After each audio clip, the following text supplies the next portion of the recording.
그래서 예수님께서 제자들을 갈릴리 바닷가에서 만나는 그런 장면이 이어집니다. 예수님은 제자들에게 방금 잡은 생선을 가져오라고 하셨는데 그 숫자를 세어보니까 153마리였습니다. 제자들은 예수님이 준비해 두신 아침을 먹었는데 다 예수님을 아니까, 예수님이 확실하니까 누구냐고 묻는 자가 없었습니다. 아침 식사 후에 예수님은 베드로에게 세 번이나 자신을 사랑하는지 물었고, 베드로는 사랑한다고 대답을 했습니다. 그러자 예수님은 자신의 양을 먹이라고 당부하셨습니다. 그리고 베드로가 처음에는 자기가 원하는 대로 다니겠지만 나중에는 원치 않은 죽음을 맞게 될 것이라고 하셨습니다. 그렇지만 그 죽음을 통하여 하나님께 영광을 돌리게 될 것이다, 이렇게 예고하시는 말씀입니다.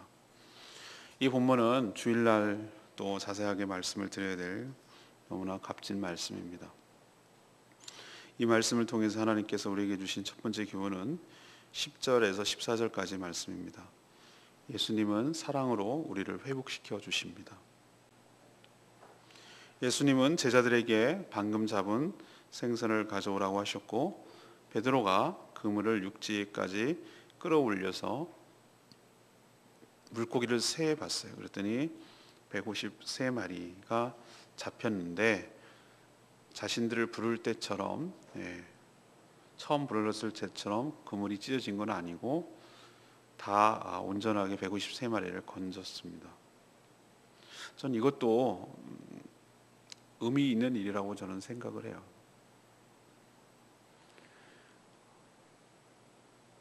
예수 그리스도를 처음 만나고 제자가 됐을 때는 물고기를 이제는 잡는 것은 의미 없죠. 주님을 따라다녀야 되니까. 물고기를 잡지 않아도 주님을 따라 섬기면 하나님께서 그의 삶을 책임져 주시고 인도해 주실 것을 상징적으로 보여주시는 거라고 생각을 하고, 이 마지막 예수님이 승천하기 전에 물고기를 153마리라고 이렇게 숫자까지 세면서 하신 이유도 그냥 별 생각 없이 지나갈 수 있는데, 저는 가만히 생각을 해보면 이게 요한복음을 성경을 읽을 때마다 새롭다라는 것이고, 늘 하나님께서 은혜를 주시고 영감을 주시고 또 깨닫게 하는 은혜를 주세요. 이거는 어디에도 없는 그냥 제 생각이에요. 묵상하면서 앞으로 사람 낚는 어부가 되어서 그물이 새지 않고 찢어지지 않고 가라앉지 않고 숫자를 카운터할 수 있을 만큼 정확하게 사람 낚는 어부가 되도록 하겠다라는 어떤 예수 그리스도의 예언, 예시, 그런 것을 이런 식으로 상징적으로 보여주는 것 아닐까, 그렇게 제 나름대로 해석을 했습니다. 예수님은 이제 그 제자들을 위해서 숯불도 피우시고 떡과 생선으로 아침 식사를 준비하셨어요. 어떻게 하셨어요? 이건 중요한 건 아니죠. 그리고 우리가 알 수 있는 것은 분명히 예수 그리스도가 숯불을 피우고 생선을 가져오고 떡을 굽는 몸이 있으셨다는 것은 알 수 있어요. 부활하신 몸이 있을 때 이것이 가능하죠. 그러면서 미리 다 준비해 놓으시고 제자들에게 먹으라고 그렇게 얘기하셨어요. 이것도 저는 의미 있다고 생각해요. 주님을 따르고 사람 낚는 어부로 살아가는 주님의 사도로 살아갈 때 친히 하나님께서 그 사도의 삶, 제자의 삶을, 생활을 책임지시고 친히 먹을 것을 준비하시고 따뜻함을 주시고 먹이시고 입히시고 그 삶을 책임져 주실 것을 미리 예고하고 있는 줄로 믿습니다. 너희가 먼저 그의 나라와 그의 의를 구할 때 이 모든 것을 도하시리라. 이 부분에 관해서는 저는 확실하게 간증할 수 있어요. 하나님께서 제가 잘했다고 생각하지는 않아요. 그러나 자세를 취하고 하나님 앞에 충성되이 여겨주신 거죠. 하나님께서 어여삐 여겨주신 거죠. 하나님 앞에 열심히 하겠습니다 하나님, 그렇게 자세만 취해도 하나님께서 어여삐 여겨주시사 부족한 종의 삶을 전적으로 다 책임져 주셨어요. 전혀 부족함이 없도록. 그것을 오늘 말씀을 통해서 전 또 한 번 확인할 수 있어요. 하나님께서 먹이시고 입히시고 굶기지 아니하시고 삶을 책임져 주실 줄로 믿습니다. 이 장면에서 이제 도마 같은 자가 나올 수가 없어요. 왜? 이 장면을 딱 보는 순간 누구도, 거기 있는 7명의 제자들 누구도 이분이 예수님이 아니라고는 부정할 수 없거든요. 예수님인 것을 누구도 알겠어요. 고기를 153마리를 잡을 때 이들은 그 과정을 통해서 제자가 되었어요. 모든 것을 버려두고 예수님을 쫓았던 장면이 바로 거기서 시작했기 때문에 예수님을 처음 만나고 주님을 따랐던 그 장면이 크로스업되고 겹쳐져요. 떡과 생선으로 주실 때 오병이의 기적이 생각날 거고, 마지막 이틀 전에 3일 전에 있었던, 4일 전이 되겠나요? 있었던 성만찬, 마지막 만찬 때 이것을 먹으라고 했던 예수님이 먹이시는 그 모습이 딱 아무리 둔감한 사람 제자라도 이 장면이 딱 겹칠 수밖에 없어요. 여기서 감히 이렇게 할 수 있는 분은 예수님밖에 없거든요. 그래서 도마처럼 누구도 예수님이라고 묻는 자가 없다고 기록하고 있어요. 그러니까 부활하신 주님을 이들은 이렇게 확신하게 된 것이죠. 예수님은 먹이시면서 제자들을 책망하지 않으셨어요. 그럼 내가 만약 예수님이었으면 한번 뭐라고 한마디 하고 시작할 것 같아요. 먹이길 건 먹이는 건데, 야, 너 나한테 그럴 수 있어, 뭐 이렇게 한마디 할 것 같은데 전혀 그런 얘기 없으세요. 대신 조용히 먹여주시고 구워주셨어요. 얼마나 배가 고팠을까요? 한번 생각해 보세요. 밤새도록 허기지고 밤새도록 물 맞아가지고, 여러분 물 맞을 때 그 추위 아시죠? 그게 더 춥다고 그래요. 물 맞을 때 체온이, 그래서 바다에 빠지면 죽는 거예요. 저체온증으로. 얼마나 추웠겠어요. 그래서 따뜻하게 숯불로 따뜻하게 해주시고 배고픈 것을 먹이시고, 말없이 예수님 뭐 하고 있죠? 뭐 숯불구이 그 사장님처럼 말이죠. 숯불에서 이렇게 구워가지고 배고픈 7명의 그 허기진 제자들을 나눠주고 섬기고 조용히 그렇게 해주시는 거예요.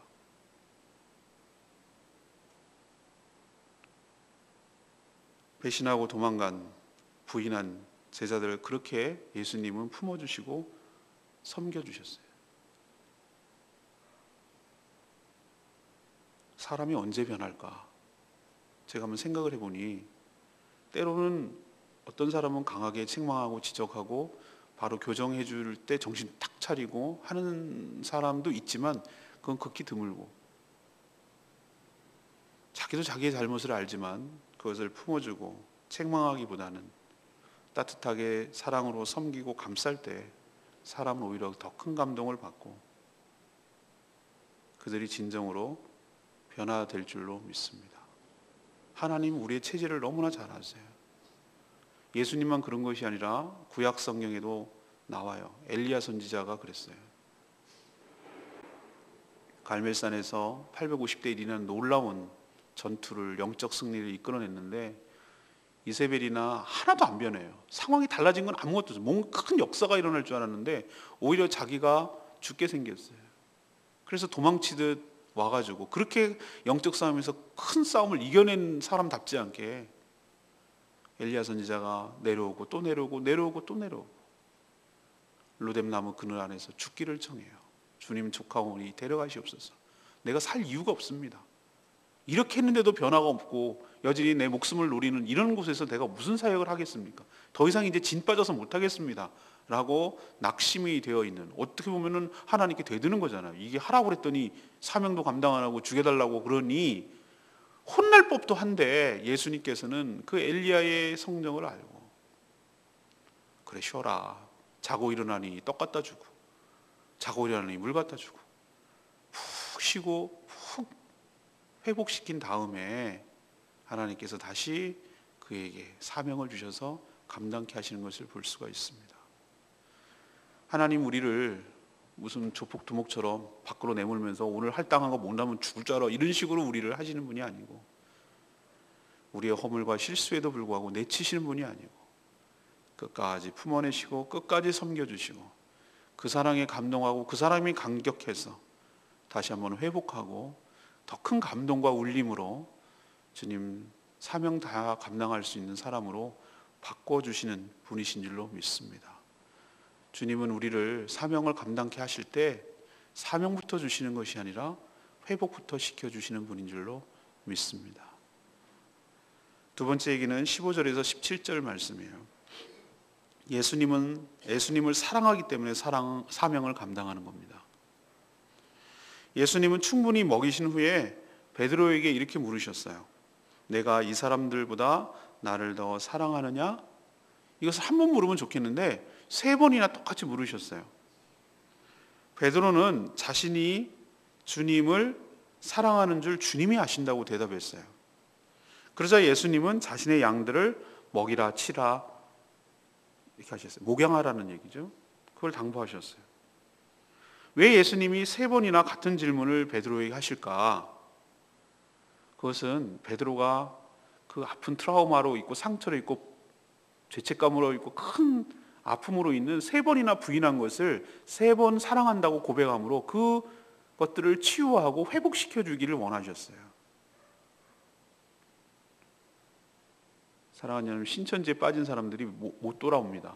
웬만해서. 그런데 신천지에 빠진 사람을 교정할 수 있는 방법은 말씀으로 그들이 잘못되게 주입을 하고 교육을 받았기 때문에 그런 현상이 나타나기 때문에 그 전문가에 의하면은 말씀으로 되틀어놔야, 다시 교정을 시켜야 돌아올 수 있어요. 말씀으로 깨져야 돼요. 잘못된 말씀으로 잘못 가르쳐 준 것을 바른 말씀으로 바르게 교정할 때 그들이 빠져나오지, 무슨 인간적으로 설득하고 이렇게 해서는 절대 안 돌아옵니다. 인간이 그래요. 어디가 틀어졌는지 그 나사가 느슨해지고 틀어진 곳을 거기를 고쳐야지 다른 데를 건드려봐야 소용없어요. 예수님은 3번 부인한 그 베드로에게 3번 사랑한다고 고백하게 의도적으로 이끌어 가세요. 그래서 그 부인했던 것을 원래 본 마음은 그게 아니라는 것을 재확인시켜 주므로 그를 치유하시고 회복하고 나중에 초대교회의 귀한 사도로 사용하시는 것을 볼 수 있어요. 베드로는 정말 변했어요. 제가 베드로가 변했다는 것을 어떻게 알 수 있는가? 정 같으면 어떻게 되겠습니까? 성격 나오죠? 무덤부터 먼저 들어가는 베드로, 요한보다. 예수님이다 그러니까 배에서 제일 먼저 뛰어내린 베드로. 예수님이 십자가에 달리셨다 그러니까 절대 그럴 수 없습니다. 내가 주님 죽기까지 따라가겠습니다. 그렇게 말한 베드로. 저는 그 베드로가 진심이었는데 그 전에는 아직 덜 익은 미성숙한 모습은 어떠냐면 자기가 큰 소리 쳐요. 말이 없어요. 호언장담해요. 아마 이 상황쯤 됐으면 전에 베드로였으면 어떻게 했을까요? 아, 당연하지요. 내가 주님을 얼마나 사랑하는데요. 그러지 않았으면 내가 물에도 안 뛰어내렸다니까요. 뭐 이래가면서 아마 했을 거예요. 이게 덜 떨어졌다는 거예요. 이게 아직 덜 성숙했다는 거예요. 근데 베드로가 오늘 말하는 거 보니까 알겠어요. 아, 이 사람이 정말로 그런 아픔과 우여곡절과 그런 풍파를 겪으면서 한 뼘이 자랐구나. 그걸 어떻게 알 수 있죠? 네가 나를 사랑하느냐? 이렇게 물었을 때 뭐라고 대답합니까? 자신이 사랑하는 것을 누가 한다고요? 주님이 한다고 하시잖아요. 내가 하는 게 아니에요. 내가 주님을 사랑하는 것도 아니고 주님이 내가 사랑하는 내 진짜 마음을 주님이 아시잖아요. 라고 대답하는 걸로 볼 때 이 사람 컸구나. 이걸 알 수가 있어요. 사랑하는 것조차 자기 의지가 아니라 주님의 주권과 은혜임을 고백하는 거잖아요. 이게 성숙한 거예요. 주일날 말씀드리겠습니다만 내 양을 치라, 내 양을 먹이라. 이 목양하는 것, 이 사역이라고 할 수 있는데 사역이 먼저가 아니에요. 주님을 사랑하는 것이 더 먼저예요. 주님을 진심으로 사랑해야 그 사명도 잘 감당할 수 있을 줄로 믿습니다. 주님을 사랑하지 않고 사역부터 하면은 조금 지나면 지쳐서 번아웃 돼요. 나가 떨어져요. 근데도 계속하는 사람은 왜 계속할 수 있느냐? 그건 주님을 사랑하는 게 아니라 나를 사랑하는 거예요.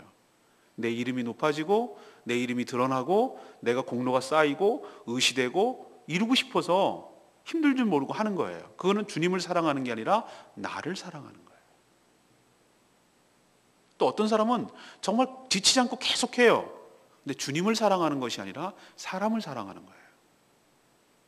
그것은 옳지 않아요. 예수님이 베드로에게 이렇게 3번이나 묻는 것은 굉장히 중요한 의미가 있다고 생각해요. 우리에게도 양떼라고 그랬으니까 이거 목사님 좀 이따도 얘기하겠지만 레마의 말씀으로 목사님들이나 해당되는구나. 천만의 말씀. 양떼가 누굽니까? 양떼가 누구죠? 양떼가 곧 성도예요. 성도가 곧 교회고요. 이거는 목양이라고 해서 목회자만 해당되는 것이 아니라 내 양을 치라, 내 양을 먹이라는 얘기는 바로 교회를 말하는 거고, 교회가 그 성도예요. 그렇기 때문에 성도를 섬기고 성도를 먹이고 성도를 도와주고 협력하고, 그래서 교회를 세워가는 일이기 때문에 이것은 베드로라는 사도에게만 주어진 사명이 아니라 모든 성도에게 다 주어진 사명인 줄로 믿습니다. 그건 똑같아야 돼요. 똑같은 태도를 취해야 된다고요. 뭐냐? 내가 나를 사랑하느냐? 이렇게 물어요, 예수님이. 우리 알아요. 우리 체질을 너무 배신을 밥 먹듯이 하고, 예수님 모른다고 하고, 예수님 아닌 척하고, 우리 이런 연약함을 예수님이 다 아세요. 얼마나 예수님을 모른 척하고, 필요할 때는 막 찾고, 힘들고 어려울 때는 모른 척하고, 그런 우리들의 체질을 너무 잘 아세요. 그렇지만 그것들을 내치거나 버리시지 않고, 아까 말했듯이 사랑으로 보듬고 섬기고 먹이셔서 마지막 사명을 주실 때, 사역을 감당할 때 예수님이 묻는 질문은 딱 한 가지예요. 네가 나를 사랑하느냐? 이건 물으세요. 주님을 사랑하면 가능해요. 근데 주님을 사랑하지 않으면 못해요. 힘들어서 못해요. 우리도 이 사명 잘 감당했으면 좋겠습니다. 저에게 오셔서 제가 좀 이제 목회를 이제 해보니까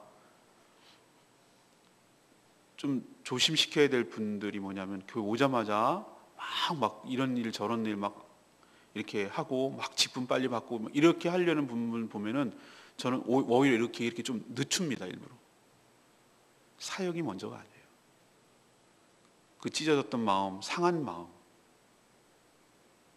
일그러졌던 자아, 그것이 주님의 사랑으로 회복돼야 돼요. 그것이 먼저예요. 그것이 먼저지 사역이 급한 게 아니에요. 아니 못하면 못한 대로 하면 돼요. 그냥 안 하면 돼요. 왜 그걸 억지로 하는 것이 더 부작용이 있어요. 그래서 충분히 훈련받고 충분히 말씀으로 회복하고 충분히 공동체의 사랑을 경험해서 그 주님이 진심으로 내가 주님을 사랑하는 마음이 회복되어야,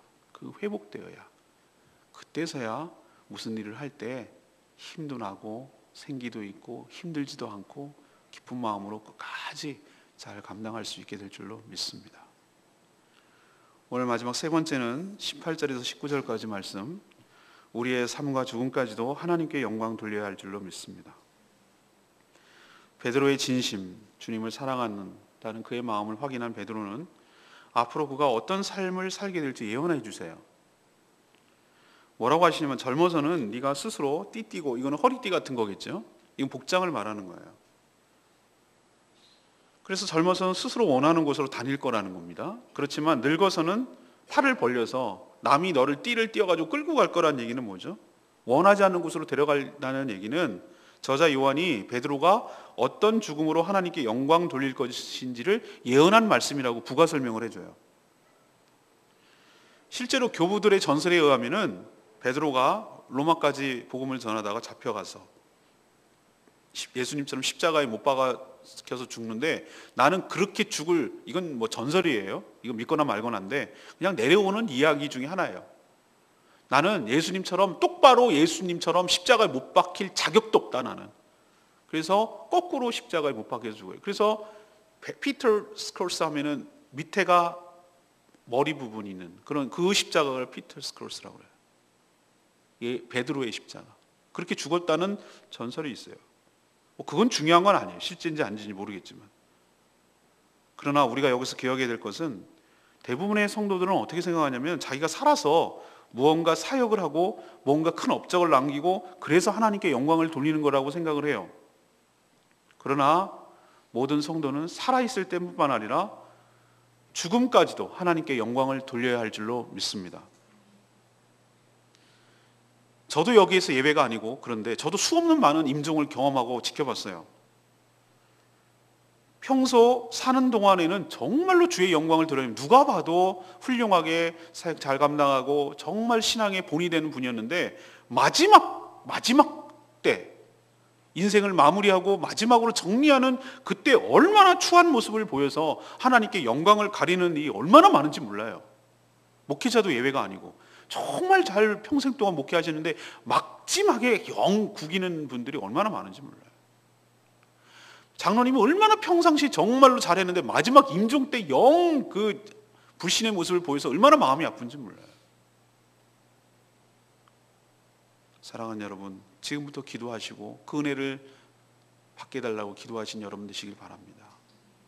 베드로처럼 어떻게 죽는지를 통해서도 주께 영광이 되도록, 그의 삶도 어쩌면 죽음도 삶의 일부니까 그의 모든 전체의 삶이 오직 하나님께 다 영광이 되도록, 하나님을 드러내는 일을, 하나님께 칭찬이 되는 일을 해달라고 그렇게 간구하고 기도로 준비해야 될 줄로 믿습니다. 저도 어디서 이제 들었는데 어느 목사님이 자기가 임종할 걸 알고 계셔가지고 세상에 자기 장례가 자기가 준비했어요. 안내 문구까지 했어요. 다 A4로 써붙여가지고 오신 분들 주님 잘 믿다가 다시 만납시다 그렇게 써붙이고, 정말 좋은 데 가니 전혀 부조하지 않으셔도 됩니다 뭐 이런 것까지도 다 써서 준비했다는 거예요. 그 얘기 보고서 상당히 도전이 되더라고요. 저렇게 살아야 돼, 맞아, 저렇게 살아야 돼, 이런 생각이 들었어요. 여러분도 삶과 죽음 모든 것, 우리의 모든 인생이 오직 주께만 영광 되기를 간절히 축원합니다. 레마의 말씀 역시 15절 말씀이에요. 내가 이 사람들보다 나를 더 사랑하느냐? 주님 그러하나이다. 내 어린 양을 먹이라. 아까도 말씀드렸지만 양떼를 먹이는 목회자는 이 말씀이 직접적인 말씀이잖아요. 예수님이 저에게 주시는 말씀으로 저는 받을 수밖에 없어요. 그래서 제가 다시 한번 점검을 해보는 거예요. 내가 목회하는 동기, 목적이 뭘까? 내가 왜 목회를 하지? 큰 교회 해가지고 무슨 이름 내려고 하나? 무슨 노회장, 총회장 하려고 하나? 뭐 몇만 명 모이는 교회 뭐 그러려고 하나? 그거라면 정말 지금이라도 당장 내려놔야 돼. 목회하는 이유는 베드로에게 하셨던 말씀이 딱 들어맞아요. 주님을 사랑하기 때문에. 나 같은 죄인을 구원해 주시고 목회자로 하나님께서 준비해 주셔서 하나님께서 써주시는 것이 얼마나 감지덕지하고 감사한지 모르기 때문에. 어저께 횃불에 가가지고 김문은 목사님 그러대요. 써주는 게 은혜고 바쁜 게 축복이라고. 제가 오늘 아침에도 벌떡 일어나는데 저는 일어나면 제일 먼저 나는 뭐부터, 머릿속에 오늘 해야 될 것부터 막 정리가 되는 거예요. 시간 순서대로 착착착착착 해가지고 오늘을 해야 될 일이 딱 머릿속에 리스트가 나오는 거예요. 아휴, 이게 왜 이렇게 바쁘냐.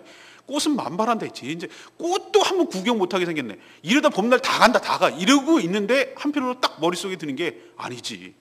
내가 사역할 수 있는 교회가 있다는 거, 섬길 수 있는 성도가 있다는 거, 해야 할 일이 있다는 거, 이게 얼마나 축복인가?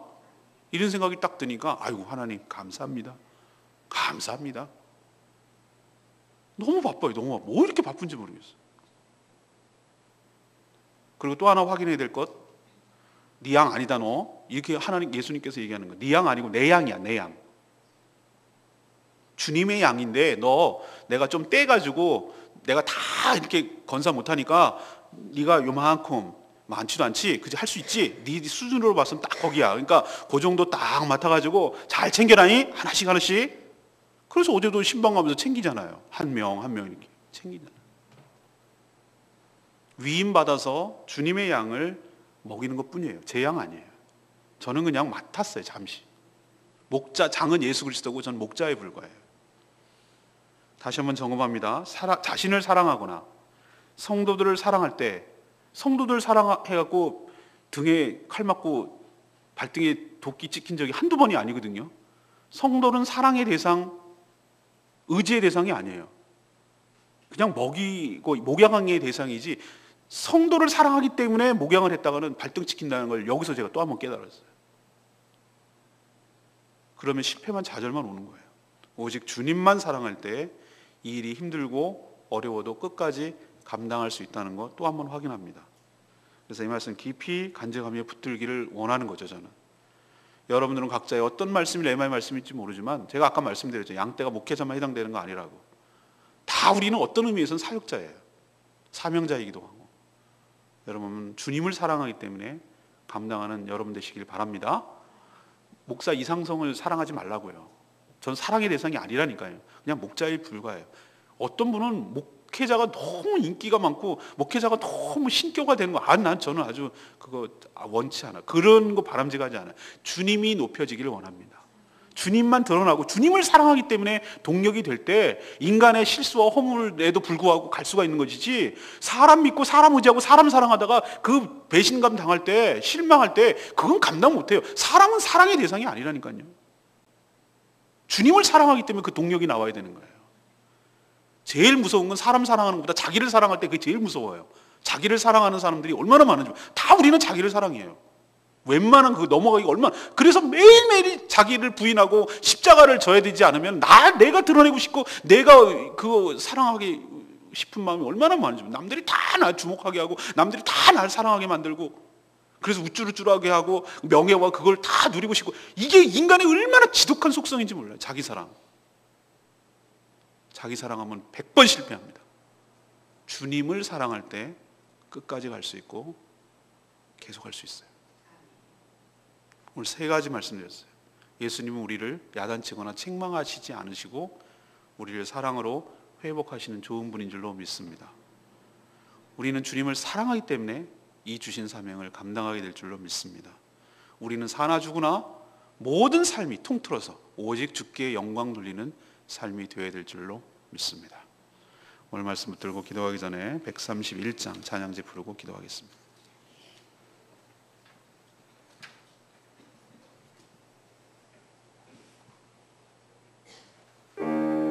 내 마음을 가득 채운 주 향한 찬양과 사랑, 어떻게 표현할 수 있나. 주님 사랑해. 우리도 이런 고백을 하기를 원합니다. 힘차게 찬양하겠습니다. 내 마음을 가득 채운 주 향한 찬양과 사랑, 어떻게 표현할 수 있나.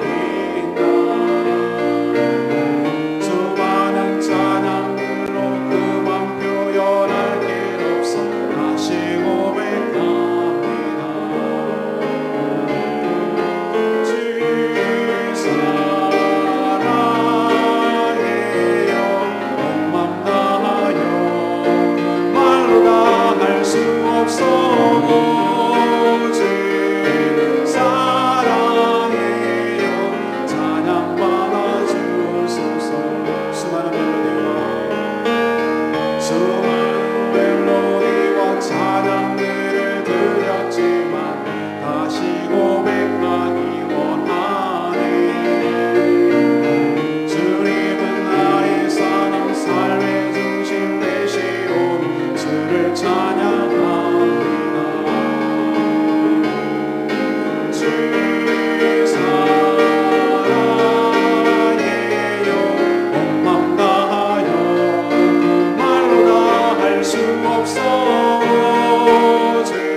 주 사랑해요. 온 맘 다하여 말로 다 할 수 없어.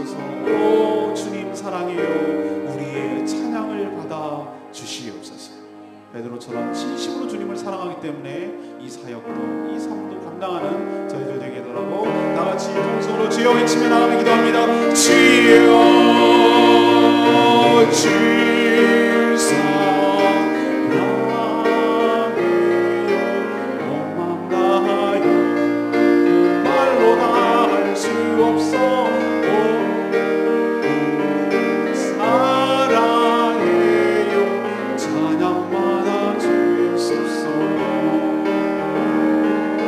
주님 사랑 다시 고백하는 새날 주신 감사